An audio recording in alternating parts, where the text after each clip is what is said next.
Welcome to Burlap Teachers. Enjoy the video. You start by locking the part down and centering the rivet. Use a center punch to score the head so your drill does not walk. Choose a drill bit slightly smaller than the rivet shaft to remove the head first. This preserves the hole for a replacement rivet. Drill at steady speed with light pressure and lubrication to avoid work hardening the stainless. Once the head is gone, stop and clear chips so you can assess the remaining shaft before continuing.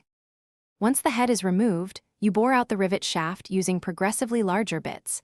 That prevents excessive force and heat. Make sure the drill axis stays aligned with the original hole, because any drift will enlarge the hole and misalign the replacement. Support the back with a solid block to catch the shaft and stop tear out. If the shaft spins, pause and use locking pliers on the exposed stub to twist it free. Then re-drill cautiously, cooling with lubricant as needed. Now you clean and prepare the hole. Deburr with a countersink or small file so the new rivet seats flush. Make sure the replacement rivet fits snugly. If the rivet shaft refuses to come out, cut the head, then punch the stub with a drift and hammer.